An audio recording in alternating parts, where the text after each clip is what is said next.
ஹாய்ங்க, எல்லோரும் எப்படி இருக்கீங்க? நாங்கள் ரொம்பவே நல்லாயிருக்கோம். இன்றைக்கி நம்ம எங்கே வந்திருக்கோம்னு பார்த்தீங்கன்னா, பக்கத்து ஊரில் காதுகுத்து ஃபங்க்ஷனுக்கு தான் வந்திருக்கோம். யாருக்கு காதுகுத்துன்னு கேட்பீங்க? என்னுடைய பெரியம்மா பொண்ணுடைய சொந்தக்காரவங்களுக்கு தான் காதுகுத்து. எங்களுடைய ஃபங்க்ஷனுக்கு வந்திருக்காங்க. எங்களுக்கும் தெரிஞ்சவங்க தாங்க.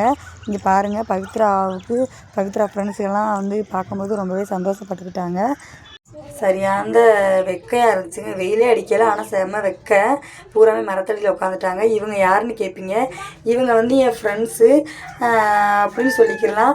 அதுவும் போக பெரியம்மா பொண்ணு. அந்த கிளைமேட்டு செம்மையாகவே இருந்துச்சுல. இது பார்க்கும்போது எனக்கு ஆசையாக இருந்துச்சு கூட்டி போக சொல்லி. ஆனால் பவித்ரா அப்பா வந்து இன்னொரு நாளைக்கு கூட்டி போய்க்கிறேன் அப்படின்னு சொல்லிட்டு கூட்டி வந்துட்டார். இங்கே பாருங்கள், இவங்க பூராமே எட்ட ஊரில் கட்டி கொடுத்தவங்க. எங்கள் ஊரில் இருந்து இன்றைக்கி விசேஷத்துக்கு வரும்போது எனக்கு பார்க்க ரொம்ப சந்தோஷமாக இருந்துச்சு. எல்லாருமே ஒரே இடத்துல இருக்கும்போது பவித்ரா அப்பா வீட்டில் கிளம்பும்போது வந்து சொல்லி கூட்டியாந்தார், பவின் குட்டியை நான் பார்த்துக்கிறேன்னு சொல்லிட்டு. ஆனால் அவர் கண்டுக்கிறவே இல்லை, என்கிட்ட விட்டுட்டு. சரின்னு சொல்லிட்டு நானும் கண்டுக்கிறவே இல்லைங்க. 4 சீர் கொண்டு போயிட்டாங்க. இவங்க வந்து 5வது சீருங்க.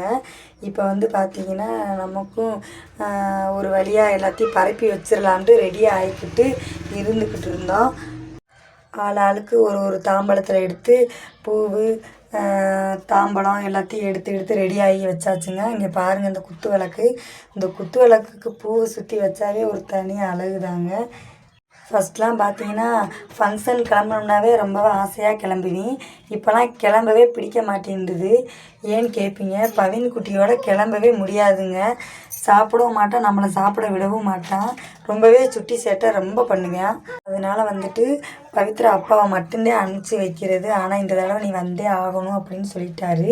நீ வந்தால் தானே எல்லோரும் வருவாங்க அப்படின்னு சொல்லிட்டாரு. நானும் அவர் சொல்கிறது சரித்தானேன்னு சொல்லிட்டு கிளம்பி வந்துட்டேங்க. ஒரு வழியாக சீரை தூக்கிட்டு கிளம்பியாச்சுங்க. அங்கே போனால் என்னுடைய ஃபாலோவர்ஸுங்க பூராமே கொஞ்சம் கிண்டல் அடித்தாங்க. எனக்கு ரொம்ப சந்தோஷமாகவே இருந்துச்சு. சீரை தூக்கி வச்சு முடித்ததுமே பார்த்தீங்கன்னா, இங்கிட்டு காது ஊற்றிக்கிட்டு இருந்தாங்க. இங்கிட்டு பார்த்தா பந்தி நடந்துக்கிட்டு இருந்துச்சுங்க. ஆத்தா இதுக்கு மேலே தாங்க முடியாது, காலில் இருந்து சாப்பிடலன்னு சொல்லிட்டு ஒரேதாக போய் பந்தியில் போய் உக்காந்தாச்சுங்க. சாப்பிட உட்காந்தவ தாங்க வேர்த்து வடிஞ்சிருச்சுங்க குடமா.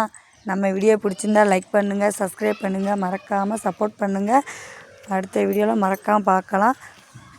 Tata, bye bye.